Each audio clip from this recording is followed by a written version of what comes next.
পুরুলিয়া পশ্চিমবঙ্গের মেদিনীপুর বিভাগে অবস্থিত একটি জনপ্রিয় জেলা। বছরের প্রায় প্রতি সিজনেই যার রূপ থাকে এক রকম।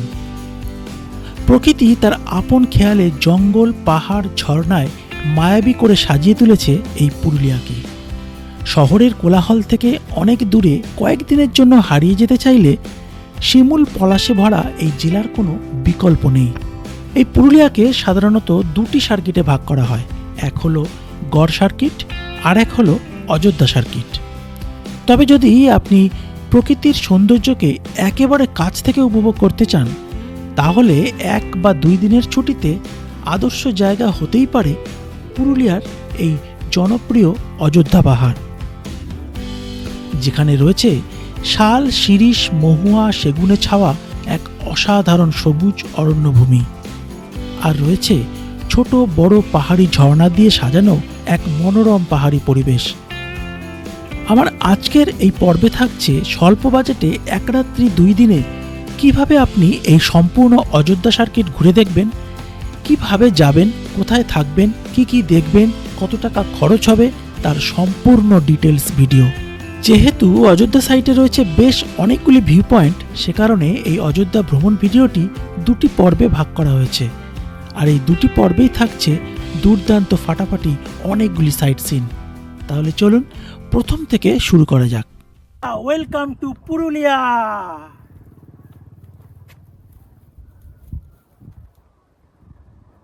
নমস্কার বন্ধুরা, আজ 23শে ডিসেম্বর 2024 সোমবার। আমাদের আজকের যাত্রা শুরু করেছিলাম সোদপুর স্টেশন থেকে। তো বন্ধুরা, আমাদের আজকের যাত্রা শুরু সোদপুর থেকে।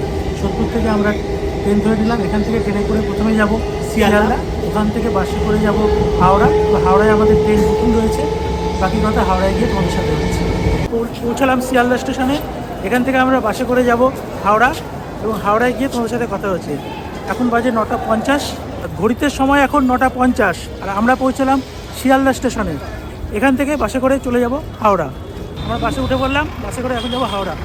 8 নম্বর প্ল্যাটফর্মে আসছে হাওড়া। তো ঘড়িতে সময় 10:20, আমরা পৌঁছালাম হাওড়া স্টেশনে। শিয়ালদা থেকে হাওড়া স্টেশনে বাসে আসতে আমাদের ভাড়া লাগলো 15 টাকা। তাহলে চলো, ঘড়িতে এখন বাজে 10:45। এখন আমাদের হাওড়া স্টেশনের ভিতরে প্রবেশ করা যাক। কাটা এখন 11:05, আর আমাদের ট্রেন হলো 11:35-এ। আমাদের প্ল্যাটফর্ম নাম্বার 19-এ। চলো দেখে গিয়েছে আমাদের হাওড়া আগ্রা চক্রধরপুর এক্সপ্রেস 19 নম্বর প্ল্যাটফর্ম থেকে ছাড়বে। তো বন্ধুরা, আমরা চলে এসেছি 19 নম্বর প্ল্যাটফর্মে। ওই যে আমাদের ট্রেন ঢুকছে।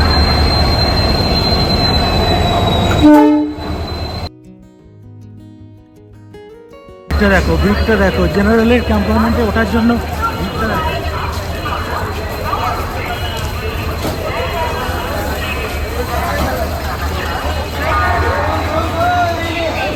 একটা দুঃখের বিষয়, আমাদের ট্রেনের টিকিট যেহেতু আরএসি, সেই কারণে আমরা একটাই টিকিট কনফার্ম হয়েছে। একটা টিকিটের মধ্যে আমাদের আছে কনসিডার করে যেতে হবে। সবাই মিলে অ্যাডজাস্ট করে যেতে পারবো। চলো যাওয়া যাক। সম্ভবত এটাই হবে 63।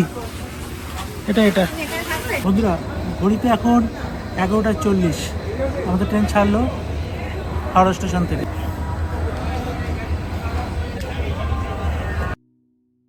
পুরুলিয়া কিভাবে যাবেন? কলকাতা থেকে পুরুলিয়া যাতায়াতের জন্য সবচেয়ে কমফোর্টেবল ট্রান্সপোর্ট হলো ট্রেন। সাঁতরাগাছি, শালিমার এবং হাওড়া জংশন থেকে অনেক ট্রেন রয়েছে যেগুলি পুরুলিয়া যায়। তবে চেষ্টা করবেন রাতের ট্রেন ধরতে, তাহলে সকাল সকাল পৌঁছে ঘোরার জন্য পুরো দিনটা পেয়ে যাবেন। এছাড়াও ধর্মতলা থেকে বাসে করেও বা পার্সোনাল গাড়ি নিয়েও পুরুলিয়া পৌঁছাতে পারেন। তবে আপনারা যদি শুধুমাত্র অযোধ্যা সার্কিট ঘুরে দেখতে চান, তাহলে নামুন বরাভূম স্টেশনে।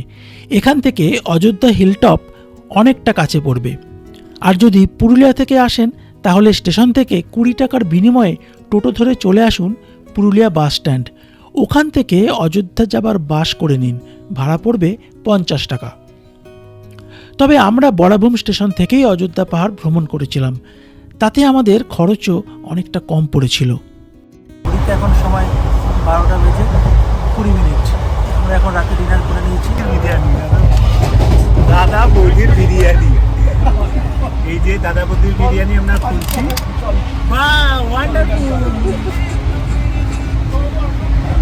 এগুলো তো বৌদি রে, দাদাটা বল। এই এই যে এই দাদা বৌদির বিরিয়ানি, এই যে। বাড়িতে হাতে বানানো রুটি আর এই আলুর দম, আলাদাই অসাধারণ। মজা। Heavy heavy. বৌদির আলুর দমটা ফাটাফাটি। গুড মর্নিং বন্ধুরা। তো ফাইনালি আমরা পৌঁছালাম বড়াভূম স্টেশনে। প্রায় 355 কিলোমিটার অতিক্রম করে আমরা পৌঁছালাম। এখন ঘড়িতে সময় বাজে 7:20। নির্ধারিত সময়ের মধ্যে 5 মিনিট মাত্র লেট। ট্রেনটা আমরা ভেবেছিলাম যে একটু লেট করবে, কিন্তু খুবই টাইমলি পৌঁছেছি আর খুব তাড়াতাড়ি পৌঁছে গেছি আমরা। তো স্টেশনের বাইরে বেরিয়ে যাব। আমাদের এখানে রিসর্ট থেকে গাড়ি এসে গেছে, ওখান থেকে গাড়িতে উঠবো, তারপরে আমরা রওনা দেবো। তো চলো যাওয়া যাক। তো বন্ধুরা, আমরা বড়াভূম স্টেশনের বাইরে আসলাম এবং আমাদের পলাশসভা রিসর্ট থেকে আমাদের গাড়ি পাঠিয়ে দিয়েছে।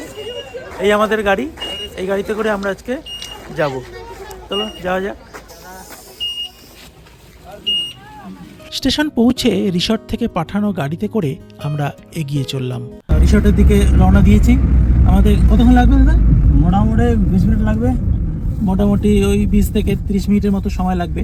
স্টেশন থেকে বেরিয়ে কিন্তু এরকম পার্কিংয়ের প্রচুর গাড়ি তোমরা পেয়ে যাবে, যেখানে কিন্তু পার্সোনালভাবে যদি রিজার্ভ করতে চাও প্রায় 1000-1200 টাকা পড়বে রিসর্টে যেতে। কিন্তু টোটো বা অটো আছে, ওখান থেকে অটো আছে, অটোতে করে যদি তোমরা আসতে চাও সেক্ষেত্রে একটু ভাড়া কম হবে। তো বন্ধুরা, তোমাদের সাথে পরিচয় করানো হয়নি আমাদের সাথে। আমরা যে আমাদের আজকের ট্রিপের যে সারথি, সেটা হলো অঙ্গদ দা। দাদা তোমার নামটা বলে দাও। অঙ্গদ সিংড়া। অঙ্গদ সিংড়া। আর তোমার ফোন নাম্বারটা বলে দাও। 8509177325। তোমার ফোন নাম্বারটাও আমি একবার ডেসক্রিপশনে দিয়ে রাখবো এবং স্ক্রিনেও দিয়ে রাখছি। আর উনি পলাশসভা রিসর্টের সাথে প্রায় 2-2.5 বছর রয়েছে। দেখতে থাকো, আমাদের পুরুলিয়া ভ্রমণ কিন্তু শুরু হয়ে গেছে। দেখতে থাকো, সঙ্গে থাকো। প্রায় মিনিট 20 মধ্যেই আমরা পৌঁছালাম আমাদের পলাশসভা রিসর্টে। পৌঁছালাম আমাদের আগে থেকে বুকিং করা পলাশসভা রিসর্টে। এই রিসর্টে আমরা থাকবো আর এখান থেকে আমরা অযোধ্যা সার্কিট পুরো ঘুরে দেখবো। বেশিক্ষণ লাগলো না, স্টেশন থেকে মাত্র 30 মিনিটের কম সময়ে আমরা পৌঁছে গেলাম। আর যেটা বললাম, স্টেশনের বাইরে কিন্তু তোমরা প্রচুর টোটো, অটো, গাড়ি প্রচুর পেয়ে যাবে। যদি রিজার্ভ করে এই রিসর্টে আসতে চাও সেক্ষেত্রে 1000-1200 টাকা কিন্তু নিয়ে নেবে। আর যদি টোটো, অটো আছে, কম ভাড়ার মধ্যে তোমরা চলে আসতে পারবে। আর আমাদের যেহেতু আগে থেকে বুকিং করা ছিল, তাই রিসর্ট থেকে গাড়ি পাঠিয়ে দিয়েছিল। আর এই গাড়িতে করেই আমরা পুরো সার্কিট ঘুরে দেখবো। কত খরচ হয় একদম লাস্টে গিয়ে বলছি। রিসর্টে পৌঁছাতেই আমাদের সুন্দরভাবে ওয়েলকাম জানানো হলো। প্রথমবার এই পলাশসভা রিসর্টে এসে এত সুন্দর একটা ওয়েলকাম, সত্যি মন ভরে গেল। আর এনাদের আতিথেয়তা আর এত সুন্দর একটা কালচার, সত্যি এক কথায় অসাধারণ। রিসর্টটি ছিল দারুণ সুন্দর, চারিদিকে সবুজে ঘেরা, শান্ত স্নিগ্ধ পরিবেশ। রিসর্টে পৌঁছে এত সুন্দর তো একটা ওয়েলকাম পেলাম। এর সঙ্গে এরকম গরম গরম চা বিস্কুট আলাদা একটা মাত্রা এনে দিল। চলো এই রিসর্টটা তোমাদের একটু ঘুরে দেখাই।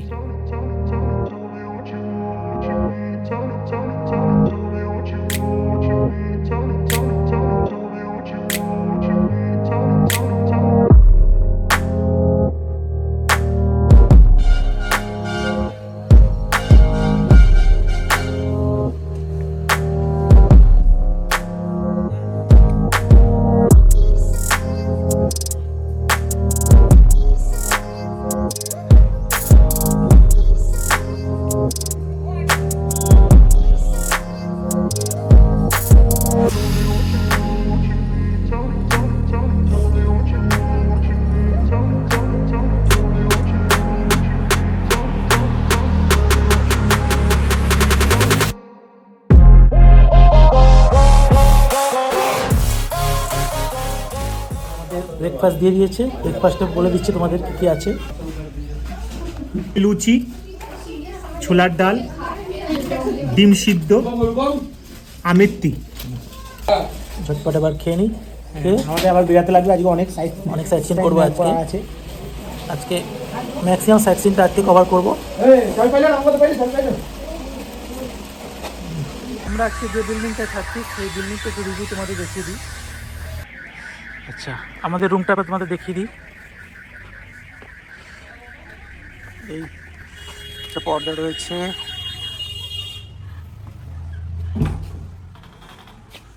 এই যে রুমটা, এখানে সুইচ বোর্ড আছে, চার্জিংয়ের ব্যবস্থা, দুখানা বেড দেওয়া হয়েছে, একটা বেশ কিং সাইজের বেড আছে, সামনেই রয়েছে দুটো জলের বোতল, শ্যাম্পু, সাবান। আচ্ছা, এদিকে রয়েছে একটা জগ, গেলাস, এখানে রয়েছে একটা শোকেসের মতো। আচ্ছা, এদিকেও একটা বেড রয়েছে, মানে এইখানে একটা কিং বেড রয়েছে, এখানে তিনজন আরামসে থাকা যাবে। আচ্ছা, দুটো কম্বল রয়েছে, এদিকে একটা বেড রয়েছে, এখানে একটা এসি রয়েছে, ফ্যানও রয়েছে, আশা করি কোনোটাই লাগবে না, যা ঠান্ডা আছে এখানে। আচ্ছা, এখানে একটা মিরর রয়েছে। আচ্ছা, এবার বাথরুমটা তোমাদের দেখিয়ে দিই।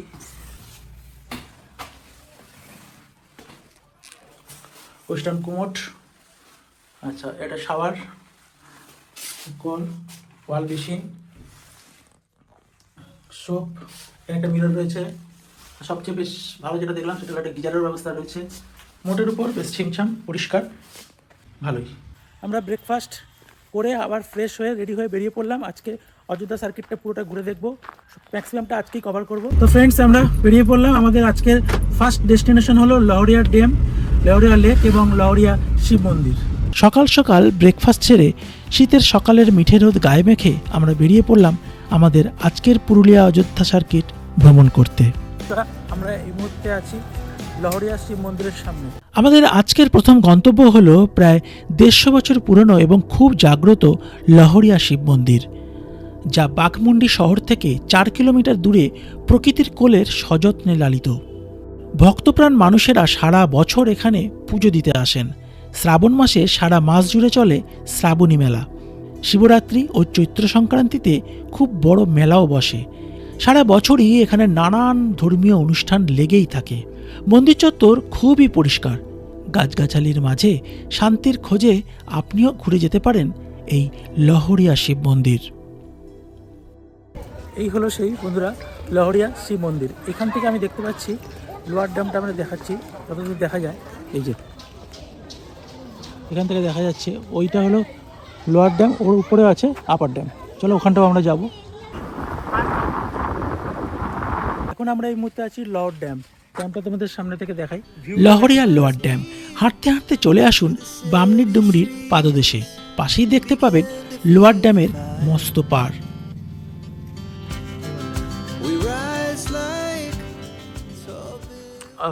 এখান থেকে ভিউটা দেখো, কি অসাধারণ লাগছে। দেখো, অসাধারণ লাগছে কিন্তু দেখ ভিউটা।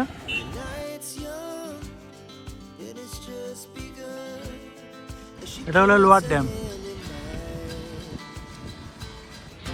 সাদা পাথরের সূর্যকিরণ আরও বিস্ময় জাগিয়ে তোলে। জলবিদ্যুৎ প্রকল্পের মূল প্রবেশদ্বার এখানেই। পড়ন্ত বিকেলের ড্যাম এর পাশে বসে খোশ মেজাজে আড্ডা দিতে কিন্তু বেশ লাগবে। অযোধ্যা পাহাড়ের পাদদেশে বসে এ এক অমূল্য প্রাপ্তি। আমরা দেখলাম লহর ড্যাম, লহরিয়া শিব মন্দির এবং লোয়ার ড্যাম। এখন আমরা যাচ্ছি অযোধ্যা হিলে একদম টপ আপার ড্যামে। চলুন এবার যাই আপার ড্যাম। এর পরেই রয়েছে আপার ড্যাম, যেখানে টারবাইন ঘুরিয়ে জলবিদ্যুৎ উৎপন্ন করা হয়। চলে আসলাম বন্ধুরা, এখন আমরা আছি আপার ড্যামে।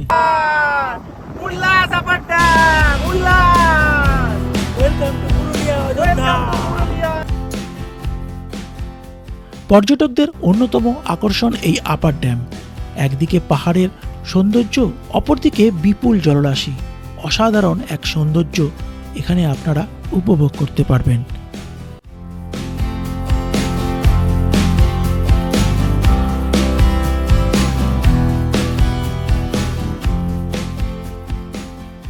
আমাদের আপার ড্যাম দেখা কমপ্লিট। এখন আমরা যাব রাম মন্দির, সীতাকুণ্ড।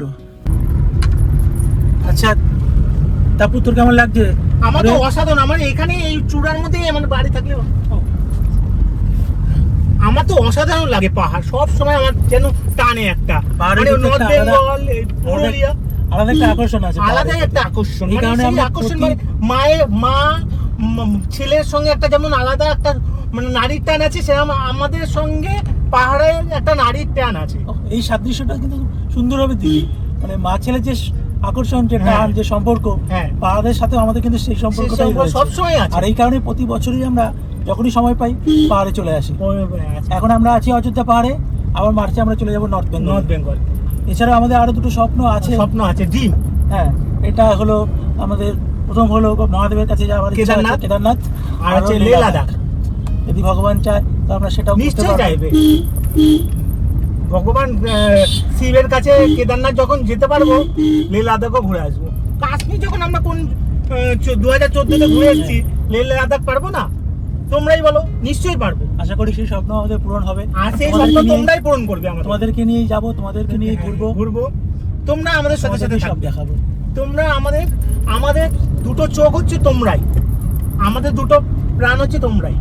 বেশি ভাবুক হয়ে গেছে এবার, বেশি ভাবুক হয়ে গেছে। বন্ধুরা, এখন আমরা আসলাম সীতাকুণ্ড। এটি সীতাকুণ্ড। চারিদিকে পাথর দিয়ে বাঁধানো ঠান্ডা জলের এক প্রশোভন। মাটির নিচ থেকে অনবরত বেরিয়ে আসছে স্বচ্ছ পরিষ্কার শীতল জল। মাছও খেলা করে বেড়াচ্ছে সেখানে। হিন্দু কিংবদন্তি অনুসারে স্থানীয় মানুষেরা বলে থাকেন, ক্রেতা যুগে বনবাসের সময়ে এখানে কয়েকদিন ছিলেন রামচন্দ্র ও সীতাদেবী। সীতামা তৃষ্ণার্ত হয়ে পড়লে তীর ছুঁড়ে মাটি ভেদ করে জল বের করে আনেন শ্রীরামচন্দ্র। এখনো বেরিয়ে চলছে সেই জল। হ্যালো, খুব ভালো জায়গা, তাড়াতাড়ি আসুন, চলে আসুন। হ্যাঁ, খুবই ভালো জায়গা, তোমরা আসো দেখো। এখানে শুনেছি গ্রীষ্মকালে এই আশেপাশে গ্রাম বাংলার নলকূপে জল শুকিয়ে গেলেও এখানে কিন্তু জল কখনোই শুকায় না। আমরা এখন যাচ্ছি দুর্গা মন্দির দর্শন করতে, কাঠের দুর্গা মন্দির। আমরা চলে আসলাম দুর্গা মন্দির দর্শন করতে। এটা একটা 100 বছরের পুরানো কাঠের দুর্গা মন্দির।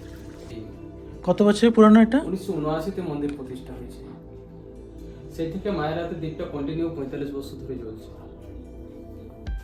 এই যে সামনের দ্বীপটা হ্যাঁ, 45 বছর ধরে। 45 বছর ধরে চলছে। রাম মন্দিরে যাচ্ছি এখন। রাম মন্দির। এখন কোথায় যাব? রাম মন্দির। এখন আমরা যাবো রাম মন্দির। আমরা এখন রয়েছি রাম মন্দির, শ্রী রাম মন্দির দর্শন করবো এখন। সীতাকুণ্ড থেকে মাত্র 500 মিটার দূরে রয়েছে প্রায় 20 বছরের পুরানো একটি সুন্দর রাম মন্দির।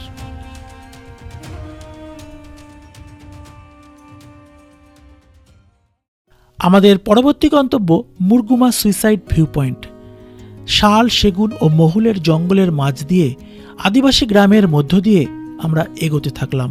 প্রায় 1 ঘন্টা পথ পেরিয়ে আমরা পৌঁছালাম মুরগুমা ভিউ পয়েন্ট। ছবির মতো সুন্দর এই মুরগুমা। শান্ত লেকের টলমল জল, জলে এসে পড়ছে পাহাড়ের ছবি। চারিদিকে পাহাড়ে ঘেরা কাঁচের মতো স্বচ্ছ জলাধার। এখানেও আমরা গ্রামের শিশুসুলভ মনের মানুষগুলোর সাথে মিলেমিশে সময় কাটালাম। বন্ধুরা, এই হলো সুইসাইড পয়েন্ট। মানে এইখান থেকে 360 একটা ভিউ দেখা যাচ্ছে। পুরো অযোধ্যা শহরটা কিন্তু দেখা যাচ্ছে। মুরগুমা লেক থেকে শুরু করে, আর এই যে এটা তো আমাদের কই তুই এদিকে আয়। ওটা কি ড্যাম? এটা আমি বলছিলে ভিডিও করবে তো। হ্যাঁ, এটা মুরগুমা ড্যাম না, লক্ষ্মীপুরের ড্যাম বল না, মুরগুমা ড্যাম। আচ্ছা, মুরগুমা ড্যাম। আর এটা সুইসাইড পয়েন্ট। ড্যাম 1 2 3 পুষ্পা ঝুঁকে গেলে শালা। পুষ্পা ঝুঁকে গেল এই শালা। পরে দেখো তেঙ্গে তেঙ্গড়ে গেতে তেঙ্গে তেঙ্গড়ে গেতে তেঙ্গে। পাহাড়ের চূড়ায় মেঘের লুকোচুরি, চোখ জুড়িয়ে যাওয়া সবুজ প্রকৃতির এই রূপ রুক্ষ পুরুলিয়ার বিরল শুধু নয়, অতি বিরল। বন্ধুরা, এখন আমরা আছি মার্বেল লেক। অনেকটা রাস্তা মুরগুমা লেক থেকে মার্বেল লেকে আসতে আমাদের প্রায় আধা ঘন্টা সময় লেগে গেল। এই হলো মার্বেল লেক। বন্ধুরা, এই মার্বেল লেক কিন্তু এখানে ন্যাচারালভাবে তৈরি হয়নি, এটাকে কিন্তু খনন করে তৈরি করা হয়েছে। প্রকৃতির সাথে নির্জনে সময় কাটানোর আদর্শ জায়গা হলো এই মার্বেল লেক। ঘন নীল জল থাকার কারণে নীল ড্যাম নামেও পরিচিত, যা দেখলেই প্রশান্তিতে মন ভরে ওঠে। পৃথিবীর 4র্থ সর্ববৃহৎ জলবিদ্যুৎ প্রকল্প পুরুলিয়া পাম্প স্টোরেজ প্রজেক্টের জন্য বিস্ফোরণ করে পাথর ভাঙতে গিয়েই পাথরের খাঁজে এটি তৈরি হয়, যা অচিরেই ভ্রমণ প্রার্থীদের মন জয় করে নেয়। তাই পুরুলিয়া আসলে এই মার্বেল লেক দেখতে কিন্তু ভুলবেন না। মার্বেল লেক ঘুরে পৌঁছালাম বামনি ফলস। বড় বড় পাথরের উপর দিয়ে ঝর্ণার জল নিচে নেমে আসছে। প্রায় 500 থেকে 600 সিঁড়ি নিচে নেমে একেবারে নিচ থেকে এই বামনি ফলসের দৃশ্য দেখতে কিন্তু অপূর্ব লাগে। তবে এতটা নিচে নামতে না পারলেও 150 সিঁড়ি নামার পর প্রকৃতি আপনাকে এক অপরূপ প্রিভিউ দেবে, বেশ উপভোগ্য। জঙ্গলের মাঝখানে গাছপালার আড়ালে থাকা জলস্রোত বেশ মনোরম। এখান থেকেই দূরে দেখা যাচ্ছে লোয়ার ড্যাম। তবে এখানের প্রবেশের টাইমিংটা কিন্তু খেয়াল রাখতে হবে, সকাল 8টা থেকে বিকেল 4টে পর্যন্ত। আমাদের পরবর্তী গন্তব্য টুরগা ফলস। আমরা এখন যাচ্ছি টুরগা ফলস দেখতে। এখানে বামনি ফলসের মতো অত বেশি সিঁড়ি নেই, অল্পই সিঁড়ি, তবে বেশ খাড়াই। টুরগা ফলস এখান থেকে একটুখানি দেখাই তোমাদের।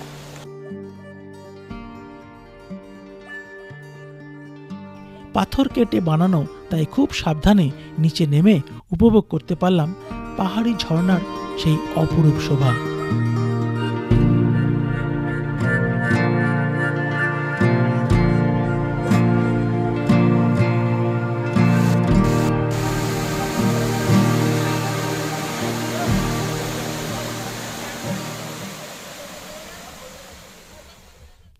প্রায় 3 কিলোমিটার এগিয়ে পৌঁছালাম টুরগা ড্যাম।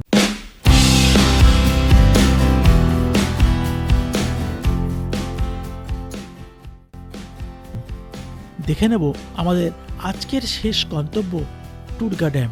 এই টুরগা ড্যামটাও ছোটর উপরেও খুবই সুন্দর।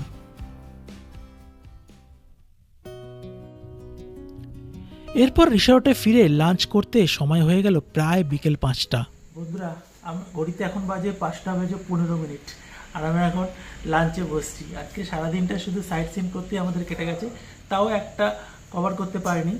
যাই হোক, এখন এই 5:15-তে লাঞ্চ করতে বসলাম। ফুলকপি আলুর তরকারি, ফুলকপি আলুর তরকারি, এটা এটা ডাল, ডাল, তারপর এটা হচ্ছে চাটনি, এটা চাটনি, এটা টক দই, এটা ডিমের অমলেট, এটা হচ্ছে রুই মাছের কালিয়া, একটা স্যালাড, হলো স্যালাড।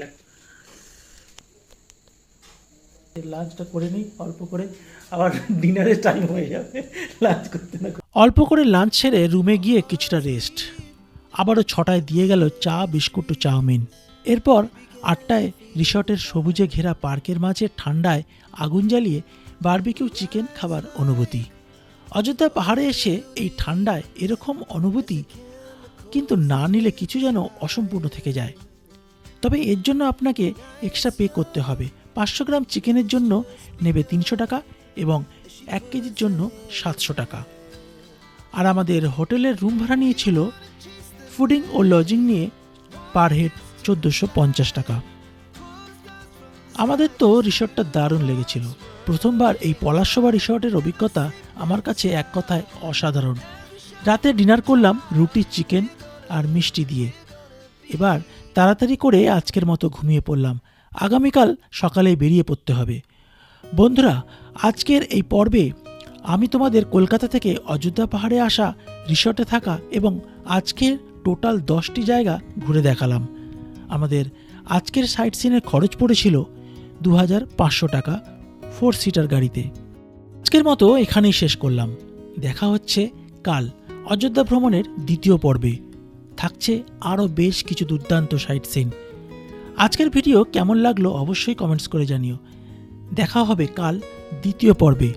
ততক্ষণ ভালো থেকো, সুস্থ থেকো, আর হ্যাঁ, অবশ্যই সাবধানে থেকো। আজকের মতো টাটা।